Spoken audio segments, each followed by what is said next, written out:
Good day and welcome to the 6th edition of the SASI Debate Challenge. This is episode 9. This battleground of intellect is brought to you by Say What with support from the Swedish Embassy in Zimbabwe. I am your debate mistress, formerly known as Nicole Natsai Chimanikire, but powerfully known as .co.Nicole. Let the games begin.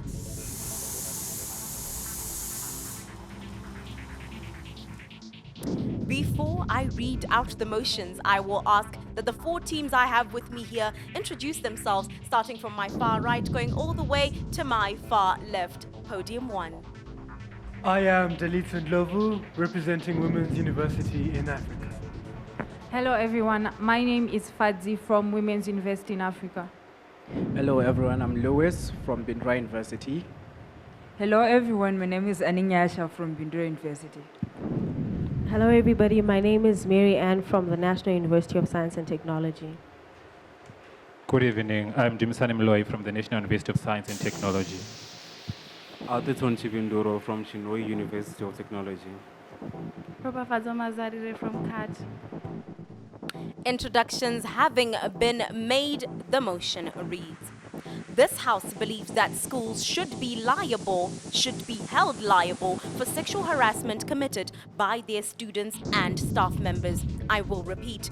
This House believes that schools should be held liable for sexual harassment committed by their students and staff members. I will ask the opening government Prime Minister to make their way to the stage and present their argument. Ladies and gentlemen, universities, secondary schools, and even primary schools are facing a challenge of increased sexual harassment cases that are being swept under the rug. And it becomes more the responsibility of the sexually harassed victim rather than a collective responsibility. Which is why we are proposing that schools be held liable for sexual offenses that take place within their premises. We are saying that this fosters responsibility. It encourages proactive behavior to prevent such behaviors from happening in the first place. For example, putting in place stringent policies that address sexual harassment. Secondly, we are saying that it promotes deterrence. Deterrence from both the students and the staff members from committing the crime because they are aware of the consequences they might face if they break the rules. Thirdly, it fosters accountability. It allows for checks and balances, monitoring and evaluation. It pushes schools to be more proactive towards sexual harassment policies. It pushes for school to take more actions towards sexual harassment.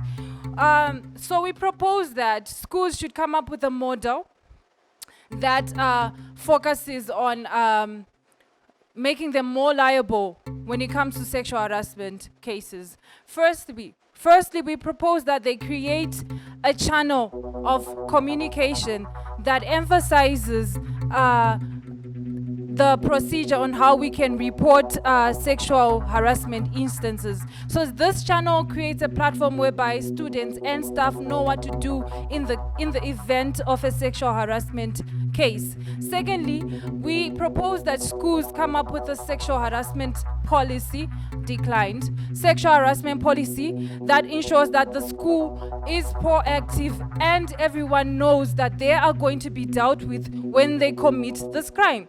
Thirdly, schools should represent and support the victims, that is, pay their legal fees, offer off-campus support, and if need be, counseling fees. Fourthly, we propose that the school should take actions against the perpetrators if it's the staff member firing them, if it's a student who has committed the crime, exposure and suspension. We say this is a good thing because it encourages students to report cases. It creates a safe space that allows students to feel that they can be heard, they are supported, they are not alone, and they have someone on their side. So we're saying that responsibility, deterrence, accountability, and we know that the opposition may highlight that this places a burden on the school. However, ladies and gentlemen, heavy is the crown that Heavy is the head that wears the crown. So we're saying that being in charge of a group of youth and adults in the education sector is a huge responsibility and should be presented as such.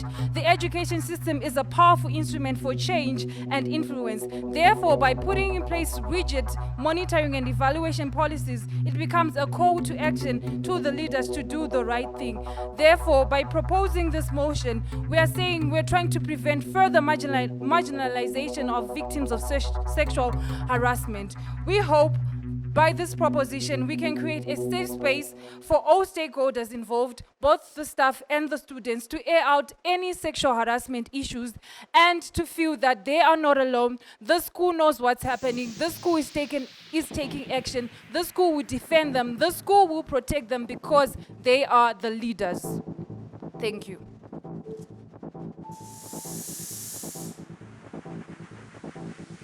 The words of our Prime Minister opening the debate quite beautifully. We will be moving on to the Leader of Opposition. Leader of Opposition, your time to shine has come.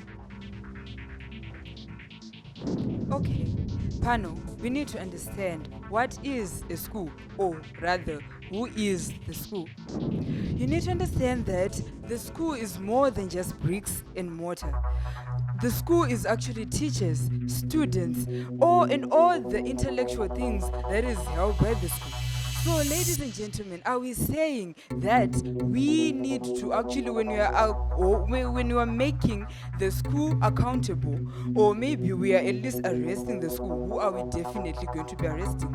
Obviously, we can't hold the whole school accountable. Why? Because we need to make the person, the perpetrator, accountable for his own actions. Why am I saying that? You need to understand, ladies and gentlemen, that a school is a safe haven. A haven where everyone is now safe. How is that? There is the factor of having information. They are having information, certain guidelines, certain procedures that are done and executed in a way that would make a school safe. So in this system, you need to understand that if we all are going to actually blame the school for all this, it's not going to work. Why? We are saying if we have one bad apple in a basket, we do not necessarily have to throw away the whole basket. We just remove the bad apple, and in that way, we are going to be saving the other ones that are in. So you need to understand that as a school, it has certain procedures that it has to look at. In what sense am I talking, ladies and gentlemen? There are clear guidelines that are put in place that no one can disrupt them. Why am I saying that? If you are told that this is not to be done, if you do it and if you do not follow it accordingly, what would that mean, ladies and gentlemen? It would mean that you should be held accountable for what you have done. And you need to understand that it's not feasible, it's not practical to actually hold a whole constitution, that is the school, or to make it responsible for a set of people that have already made mistakes, that is a sexual harasser. You cannot now label the whole school as the sexual harasser. So you need to understand that there's the concept of having a perpetrator and a victim. So the perpetrator is the person that is going to be affecting a certain student, or maybe the student affecting a teacher. In that way, you need to understand that these people are the ones who have the problem. These are the ones that are going to be dealt with, unlike dealing and causing that the whole school be held accountable. You need to understand that we are now majoring in a trivial issue. You are now majoring in the way that you're saying that the whole school is now responsible for this. Now, I have to ask, ladies and gentlemen, I think the best solution we have to do is now incorporate the school systems with legal systems, like the police, like all that, so that they infuse with the school, and now they're going to make the school a safer place, so they would actually help the students. So in a nutshell, I'm saying the school cannot be held accountable for sexual harassments done by a certain individual that is part of the school. Because if you are now putting the school accountable, you are already now making students, teachers, any intellectual property that is of that school also accountable for that sexual harassment, and that is not practical, ladies and gentlemen. So panel, here we are just saying a school is a safe haven and it's safe for everyone. I thank you.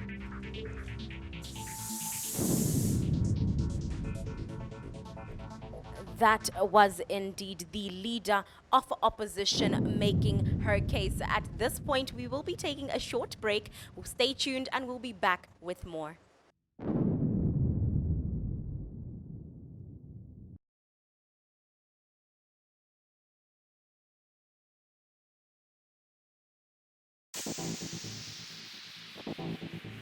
Welcome back to the 6th edition of the SASI Debate Challenge. That is the Speak and Solve initiative brought to you by Say What with support from the Swedish Embassy in Zimbabwe. We are in the second quarter of our argument and we will be asking the Deputy Prime Minister of the opening government to come through and lay their case down. Ladies and gentlemen, it is not an uncommon thing to hear of a student that sleeps with the lecturer in order to get marks during the end of their exams. This is a tragedy within our nation and this is what we aim to address. Now, first of all, a few challenges. What happens when, as a school, you don't take liability for such cases? You leave it up to the victim who's experiencing sexual trauma, who's afraid, who's going through guilt, and who's already experiencing immense amounts of anxiety because of the act that they've committed in order to save their semester because of fear of failure. Such a person might not even know the legal avenues to approach, might not have the money to pay for a lawyer, might be too afraid to go to the police because these days, if you go to the police and you tell them what you've done, they'll blame you for being the one who was in the lecturer's office alone with the lecturer in the first place, and at the end of the day, no justice is solved. So how does this happen on a university campus or high school? High schools neglect to tackle these issues because they want to dissociate themselves from any negative impact that occurs. They wouldn't want to be known as the university that has a lecturer who's a sexual harasser, so they'd rather quietly dismiss them, and at the end of the day, we've swept it under the rug without actually seeking justice on a public platform. So what do we mean by liability? We mean accountability and responsibility, but I'll take that point before I move on. Can you comment on the fact that schools are actually the biggest champions of sex education and in guidance and counseling, and they actually encourage students to speak out about these issues? And the reason why they are so publicized is because the school also has does not want to be affiliated with the perpetrator, and they also want to take charge. Yes, okay. Being a champion of increasing awareness is different from taking liability when a case is actually going on. You can say sexual harassment is a thing, but when it happens, what actions are taken place? None, which is why sexual harassment continues to increase, not just between students and lecturers, between students and students, between lecturers and lecturers as well. So it's a cross-dynamical system that has allowed to corrode the current education system. If it wasn't a thing, we wouldn't be debating it today. So what does taking accountability look like? It looks like when there's a case, the university or the high school should assist you in representing you when you go to court. We should pay for your legal fees. There are hospital fees involved when you have to prove that you've been raped. This is important because, first of all, we spend most of our time at school. And school has to be a safe environment. And it's also a tool for change because this is what informs our opinions on society, even as we branch into adulthood. So when schools hold liability for this, they take it more seriously. It's not just about awareness. It's about taking action, legal action, psychological action, counseling, hospital action if it's necessary to help someone resolve the injuries that they may have incurred from the sexual harassment. And the question comes, okay, who is the university? First of all, these are comprised of different board of directors of a management team. They are responsible for ensuring that the sexual harassment policy doesn't just exist, but is effective, so they can implement strategies, questionnaires, they can look for anonymous tips or anonymous reports to help gauge a better understanding of the nature of the situation on the ground. And even when we look at the university at large, when the university embodies the ideology of being responsible for sexual harassment, if I see my fellow student being sexually harassed by a lecturer, I'm not going to say, no, it's her problem, it's her responsibility, she should go to her parents should pursue the case. No, I will stand up as a student and say, this is my university, this is my student, this is my responsibility. And that's how you cause community change. That's how you preach an ideology of we're not here for ourselves, but we're here as a team to combat a problem that is harming a lot of people, specifically or more probably the girl child, because they're the ones who are usually most affected in these situations. So by taking accountability, you're looking at it from all angles. You're ensuring that the issue is not just swept under the rug, but legal procedures take place, protocols are put in place, you deter people from doing this, you create a sense of belonging, security, accountability, and an institution where we spend most of our time that influences who we become in society. Without that accountability, you leave it to a traumatized victim who doesn't know any better, and at the end of the day, we rely on awareness that has been ineffective. Thank you.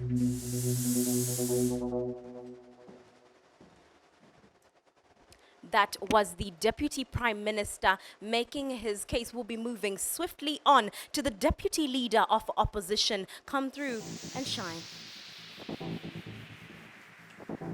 So, panel, we have to understand a case whereby you are looking at an university school whereby people of that area, or most of them, are consenting adults in the university panel. So we are also looking at the issue of an age factor panel, so which means everyone who is at an university is there and is there by their own consent. So panel, we cannot hold the whole school liable for this, for sexual harassment that has been there, but why not we look at it in a way whereby each and every person has to be there for their own selves. Like, for example, a perpetrator and a victim panel. So the perpetrator has to be liable for what they have done panel. So as we are looking at the government's case panel, we're going to also understand that they are saying that the school should be held liable, and the school should actually help with addressing these issues of sexual harassment panel. But this has been happening. We've seen systems that are already there in the schools panel that are already assisting in the issues of sexual harassment panel. So we have to understand that even if we try to let the school be held accountable, we're going to see that the school is there as a safe haven, and is not going to look at the day-to-day activity of every student, as much as we might say that the school is there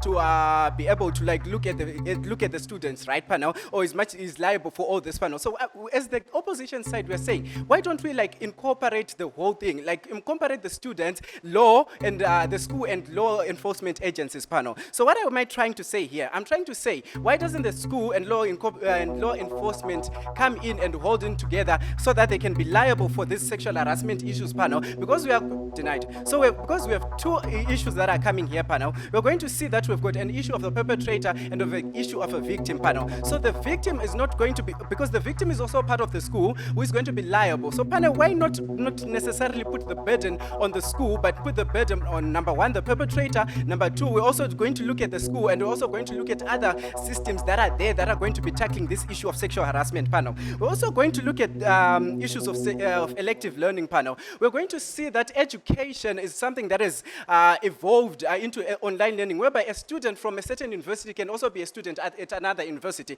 Does this mean all the universities are going to take part in being liable for this certain individual who has been sexually harassed, because they are still part of that school panel? We are also going to look at issues of sexual harassment being a societal issue, whereby somebody who is possibly from a conservative society comes into the university and is not able to cope with the university things. They are going to see someone in a miniskirt, and then they are going to fail to cope in with these issues, and then they are going to eventually sexually harass someone panel. Should the school be liable for that person, for that perpetrator, or the school should actually be able to involve them? Panel, we also understand the closing engaged with the government, saying that there are issues, and the schools are they are the most champions in dealing with these issues of sexual harassment. So as much as there are systems that are there in schools, and the schools are trying to be liable for these issues of sexual harassment, we are seeing that this is, as the school only does not only apply. So why don't we also bring in solutions whereby we have efforts that are to educate and prevent sexual harassment,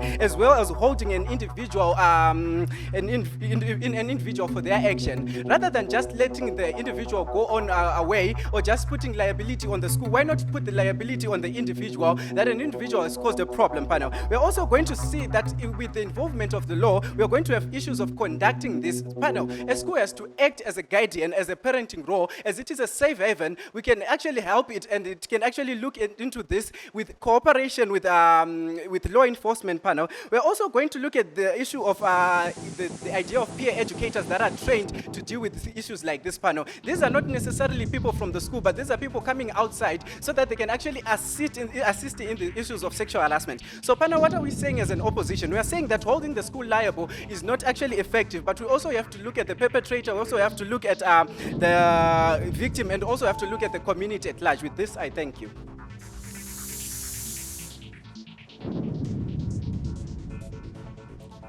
The school as a safe haven, or the school as a collective community tool. At this point, we will be taking a short break. Stay tuned, and we'll be back with more.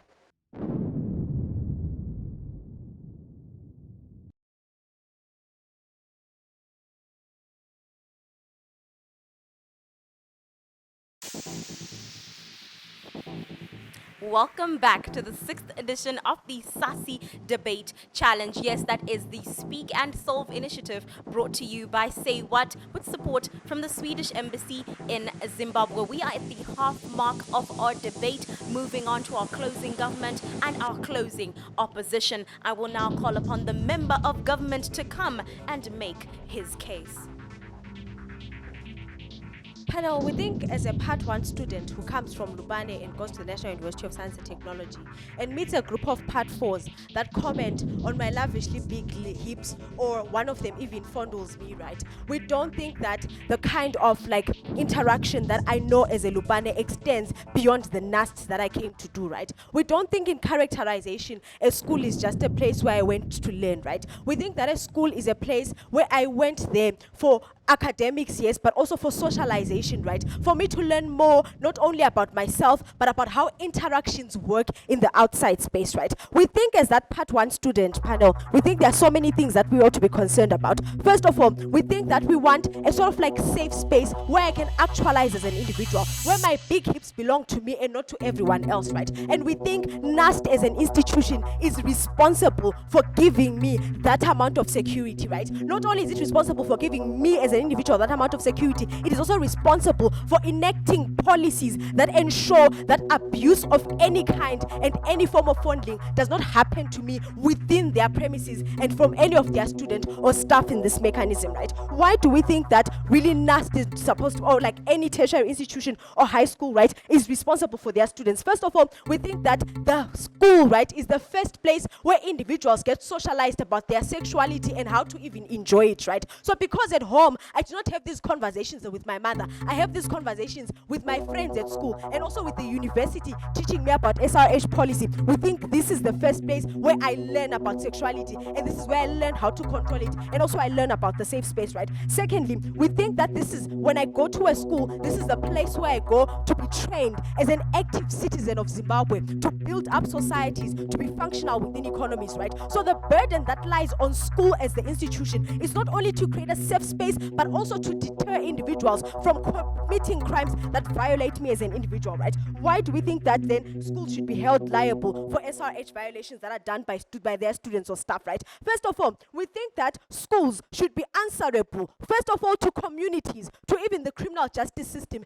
as to why, right? Why we think that cases are occurring within their schools. We think if NAST records a high number of cases in SRH, right, the problem really is not entirely with the student. It means that there is something that is wrong within NAST systems that must be fixed. So because NAST systems have a problem, it means that NAST should be answerable to the community, to the students, to the perpetrators, and even to the parents as to why sexual harassment cases are happening to them in the first place. Right? Not only should they be answerable, but NAST should be able to facilitate proper legal justice systems. This is where the interaction comes in. We think NAST is better placed to interact with the CJS if they work together, right? And yes, that is it. And NAST can only work together with the criminal justice system if they've got some sort of liability and responsibility on the parents, because they act as a local parentis to these students and in protecting them, right? We also think, secondly, we think that SR policy, we think that we prioritize the formation of SRH policies and also their implementation. We think, yes, stuff has been done about SRH, but we think more can be done. And we think liability is important, because in status quo, schools can optionally have an SRH policy. It is not anywhere. But when we hold them liable to certain actions of their individual, schools are then forced to have SRH policies, not only to have them, but have them functioning. We also think that students, because they know that NAST can directly have a deterrence mechanism on them through expulsion or even being fired, we think that deterrence that exists within systems gives a checks and balance mechanisms that gives accountability to both students and staff when it comes to sexual harassment, right? We also think that students get to interact with each other better and more respectfully if their first point of authority, which is the institution, enforces them to behave in a specific way. So we think that behavioral thing that is enforced by university is something that we value, and we think we win it from closing. With the words of the member of government, NAST has entered the situation. We will be moving forward to our member of opposition. Member of opposition, please come through. I think in today's debate, we can all agree that there's a problem, and the problem is sexual harassment that is happening in schools. schools, by students, and by staff members, right? And I think what we all want in today's debate is to solve that problem. But as opposition, do we necessarily think that holding schools liable solves the problem? Now, I think as side opposition, I'm going to give you in my extension what we actually think will solve the solution in today's debate, right? So we realize that there's a lot of talk about how students and schools should be held liable, but we realize that schools are the biggest champions, right, of sexual education, of guidance and counseling. There's systems, we have Say What in our schools, we have the peer educators, and we really think that these systems have been put in place so as to solve the problems that are related with sexual harassment. So we don't necessarily think that holding the biggest champion for the same movement is the best move to make in this case, right? We think that we see other problems as we explore the role of other influencers, which will later be emphasized in my extension, right? We realize that in this debate, they talk about how we have to create a safe space in the school, how structures and systems, right? We've talked to you about all the different organizations that we have within a system that create that safe space. Even the school structure in itself, we move from sub-warden to warden to the control. So before you get to even talk to someone who's an adult about your sexual harassment, you have a leader who's the same age as you, who you can feel free to talk about, a peer educator. We really think that in that context, the school is really trying to do its best, right? But I think something that we forget in today's debate is the role of other influences, right? We think that social media is playing a big part on why these children or these staff members are actually engaging in the sexual harassment. We think that if we ignore that part, because we've already realized that the one part that we want to blame and hold liable is the part that is championing for us, is the part that is fighting for us, and it's the only part in the whole entire system that is actually trying to bring about change. We feel that we cannot harm that argument, but we need to look within the media, right? This over sexualization of women, we think that plays a really good part, and we think that we need to address censorship within the media system. We also think that parenting has a really big role on why children do the things that they do, why those comments are made. We think that in homes lately, we have like the radical feminist movement that has led to women-led relationships. We think that we're raising angry children that are angry and that go around rampant and they do these sexual harassments. We think that we need to explore that part of life, right? We think that if we ignore that part, we can never solve the problem. Like I said, the situation is sexual harassment. They say it's increased, I don't know, but the problem is sexual harassment and we need to solve it at the end of the day. And we don't solve it by killing the one part that is actually championing for it, but rather we explore other options. We need to look at the society as well. The society plays a big part on how people behave the way they behave. Like even when we talk about like staff members, we also we're going back to how the school really it does a good job. We think that there's background checks when people are hired. So we don't think that the school has any negligence in that context. We think that in any situation, we cannot hold the school liable because we feel that they're not negligent in these cases of sexual harassment. They've been trying to fight for it. So basically what have we told you aside closing opposition? We've shown you that, yes, we agree there is a problem, right? But we've shown you that holding the school liable does not solve it. We think that you compromise the school, you compromise the students. We cannot even afford like proper sport facilities. We can't afford a lot of things that the school should be responsible and the school should be working for. But when we start forking out funds and putting them towards things that the school is obviously trying to fight against, we think that is not a good way to go. Thank you.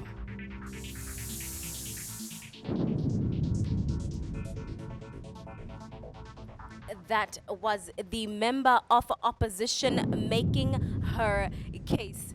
At this point, we will be taking a short break. Stay tuned and we'll be back with more.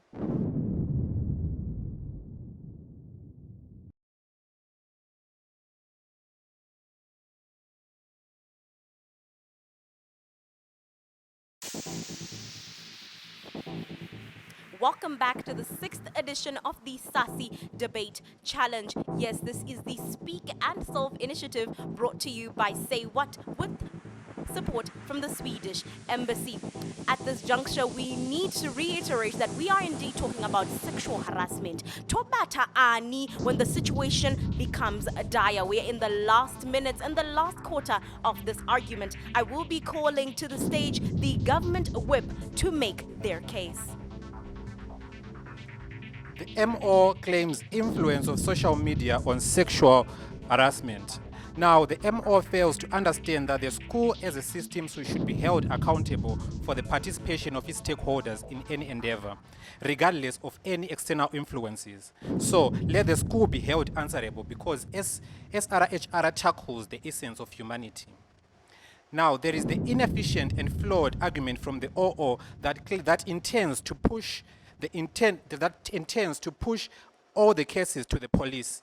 Now, we are saying sexual harassment is not confined to rape. It also encompasses unwanted, repeated requests for sexual favors, inappropriate or lewd comments about an individual's body, appearance, or personality, jokes, and sexuality-based slurs, emails, and even invitations to consultation by lecturers in inappropriate settings.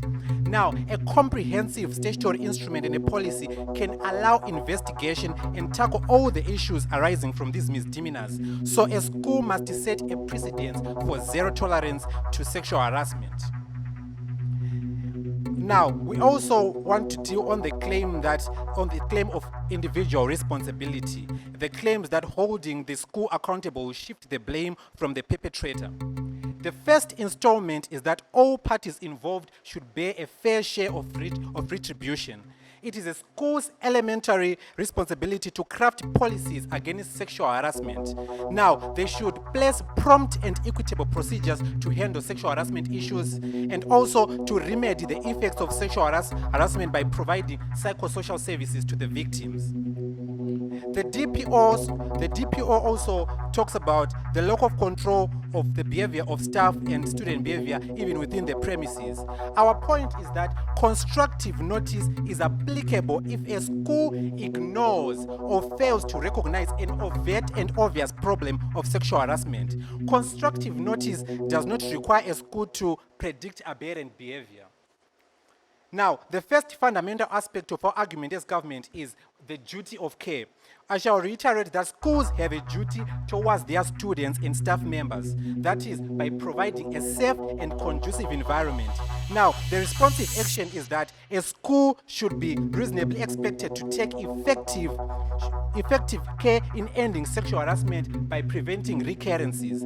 Sexual harassment can be sufficiently severe, persistent, and pervasive to limit a student's ability. It can also limit the ability to participate or benefit in any educational program. Now, a hostile and abusive environment also is not a significant education environment, because now if a school ceases to serve and becomes an unsafe space for its major stakeholders, it might as well close. We will also want to look at prevention and education. Now, schools, they play a crucial role in preventing sexual harassment through education, awareness programs, and the establishment of policies and instruments that create a culture of respect and also that provide training on inappropriate behavior. And these are meant to reap the gains of SRHR, so that schools should inform stakeholders regarding convincing practices of identifying and preventing harassment. Finally, we want to talk about reporting mechanisms. Schools should have clear and accessible reporting programs in place that should be prompt and should also be appropriate in response to report and to provide support to victims. These also should implement disciplinary measures. Now, basically, a school cannot ignore a sexual harassment. If a school delays, ignores, it becomes institutional betrayal.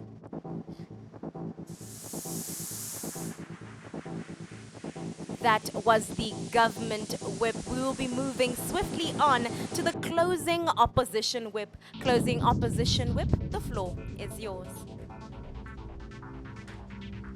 Okay, so our entire case is based on three things. The first is retribution, the second deterrence, and the third is victim closure. We feel that people should be punished, right? The perpetrator should be punished, and we feel that deterrence needs to be emphasized, and we feel that the person that needs to be deterred is the actual perpetrator and not the school. And we feel that, like, if we emphasize actually sharing this blame, it actually undermines the whole process of the criminal justice system in trying to come with justice. And we also want to look at how the victim will actually acquire closure after the fact. Because if we have a student or a teacher that actually, has to live or stay or work at the same institution that they suit in sexual harassment cases, how would the person live? Would they have a safe environment in terms of like how they live? So what we are actually valuing here is the victim at the end of the day, as we actually solve this case. Now, side government in all its cases was actually valuing points like holding schools liable because it pushes them to be more proactive. But as side closing opposition, we actually say this: the schools are already proactive. They are the biggest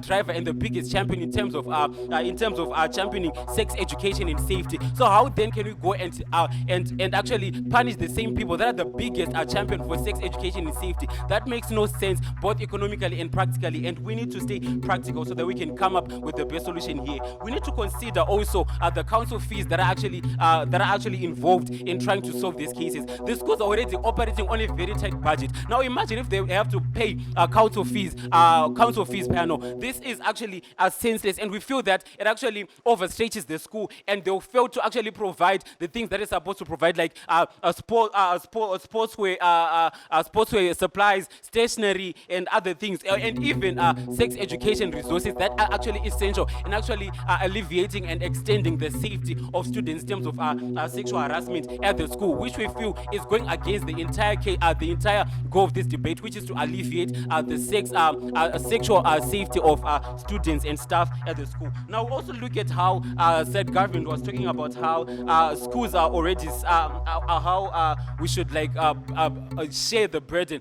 The school and the perpetrator should share the burden, and we don't necessarily buy into this because we feel that the role of the criminal justice system is to bring perpetrators to justice. And if the school has nothing to do with the case itself, if the school did nothing to actually actually influence the perpetrators to commit the crime, how can they be held liable with it nothing to do with it? They're actually doing the opposite and actually championing this as my speaker was talking about, and we feel that this is more important. So what we bring as a side closing, we bring actually the roles of the different stakeholders in this whole harassment issues. We have the school, which is the biggest champion, and we have the perpetrator, who is actually ignored by the whole side of government. And we feel that this person this person should actually be held into account. And we also have the totally unexplored stakeholders, like the parents that might be abusive and that might be influencing the children to be sexually abusive. And we have the community, for example, the combi drivers. Every woman in this room panel knows someone or has been sexually harassed by these combi drivers. And side government totally ignores these people. And we feel that if we look into these people, they actually give us the raw, the cause or nexus. They actually give the cause of this problem of sexual harassment. And we feel that to solve the problem of sexual harassment and safety in schools, we actually have to look at all these stakeholders. And we actually comparing schools and countries. Countries also advocate for safety of their people, and they're not invincible. People still commit murder in countries when their countries actually advocating for safety with this harassment case.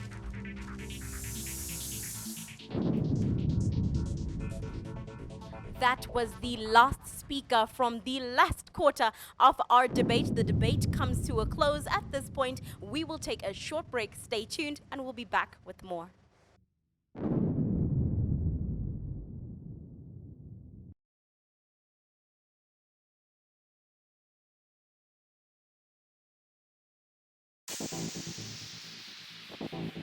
Welcome back to the 6th edition of the SASI Debate Challenge.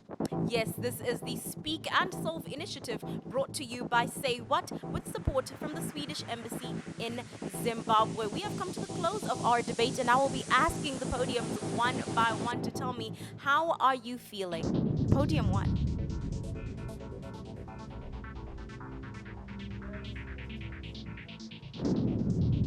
You're feeling comfortable. Very.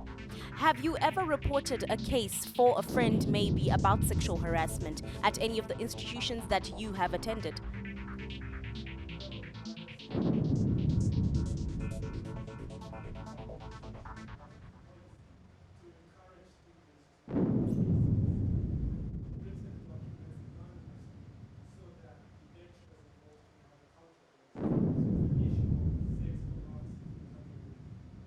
Alrighty, second podium. How do you feel right now? Quite nervous. Which university is this? Bindura University in Bindura. Do we also have the windies that we have here in Harare? These are. And have you had an experience with a windy that you'd like to share? You don't. It's quite traumatizing. Sexual harassment is real, and if you need any help, call 577 to get psychosocial support. Podium 3, how do you feel? You feel the what? The hot heat rising. I think you're getting affected by the smoke, honey. Fourth podium, how do you feel? Fourth podium, how do you feel? You feel? Indifferent. You don't care. Okay. You care, but you still don't feel anything. That's a little bit contradictory. Oxymoronic, don't you think? Anyway, we will be hearing from the chief adjudicator just now. Chief adjudicator, the floor is yours. Welcome to the elimination round. 12 universities stand before us. Only 8 will remain to move on to the semifinals. Could you please tell us your institutions? I'm from the National University of Science and Technology. That is NUST. And ma'am? Bindura University of Science Education.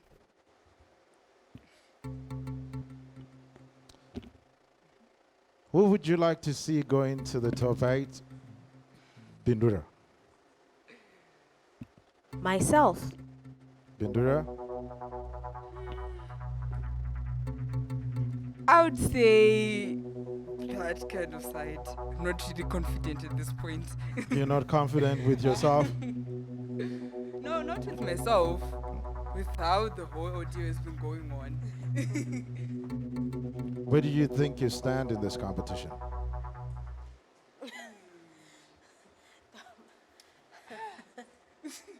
Somewhere there. Bindura, where do you think you stand? Yeah, from between 1 to 12, you know. Yeah, yeah. There.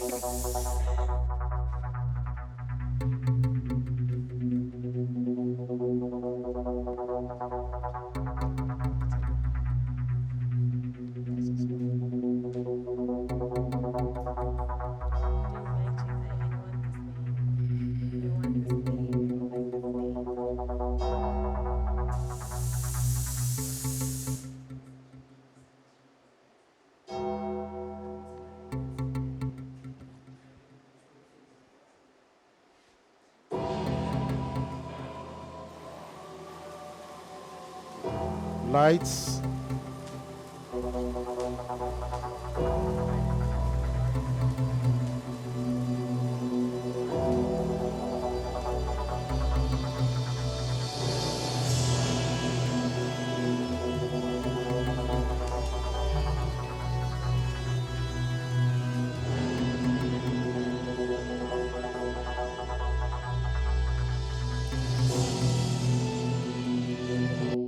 Nast, unfortunately,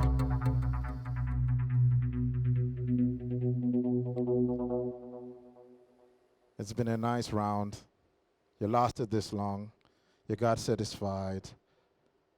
I'm sure you'll be good enough for another round. Thank you very much, Buse. You may step down from the stage. You're eliminated from the competition. Thank you. Big round of applause for Buse. You can come down. Thank you very much. Yeah, okay. Which university are you representing? Which institution? Suit? Kwanda State University. And African man? I'm representing CUT. Between the two of you, who do you think is staying in the competition? Well, I think it's anyone's game at this point. At this point, you could say any man can go another round. How confident are you to go another round? Partly indifferent.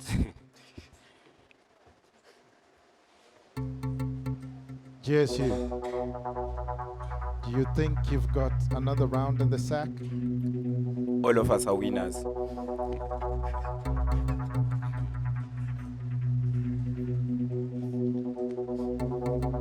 Sadly, not for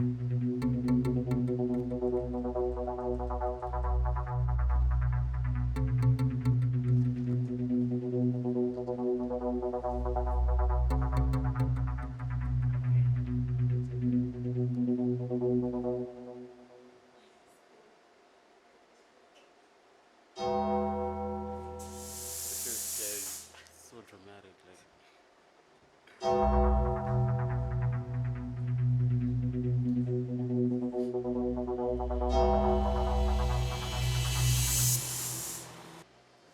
the African man survives to leave another round. Thank you, GSU. You've been fantastic. You can pack your suit back to the hotel. It's been a great one. Thank you. Big round of applause.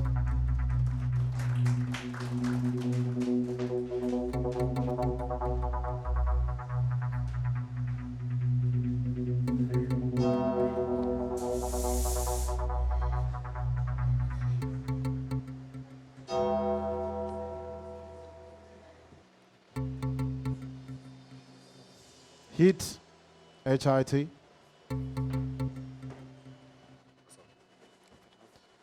Good day, gentlemen. How are you? Fine, thanks. How are you? Very well. Sound very confident. Confident to stay or confident to go? Just confident. I don't know. If it's staying, it's staying. If it's going, well, it's very good lessons learned. Let's see what lesson you learned today. Good day, sir. How are you? I'm fine, how are you? Very well. Which university? HIT. HIT. Do you think you've got a little bit of hit in you, sir? Not at this point, really. You've burnt out.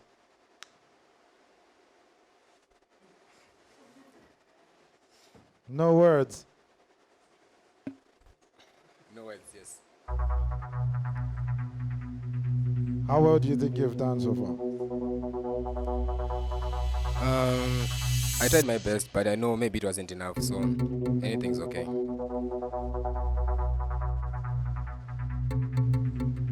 Lupane, Kind sir. how powerful do you feel standing next to the man who doesn't feel confident with himself? Pardon? How powerful do you feel standing next to a man who's not confident with himself? That's a very good question. That's not a good answer.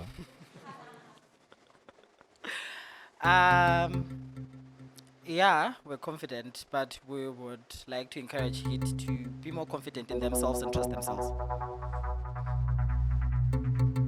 That's good advice for HIT. Thank you very much, sir.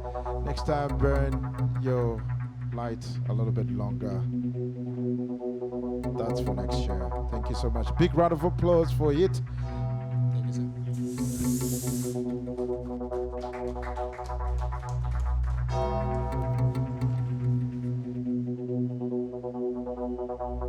The top 8. Congratulations. The semifinals begin now. UZ, remain on your podium.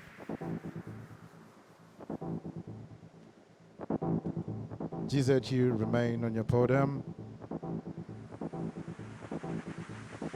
Yellow Jacket, remain on your podium. The man who's about to go down for all of us shall remain on podium 4. The rest, you may step down. Thank you very much. Big round of applause for you.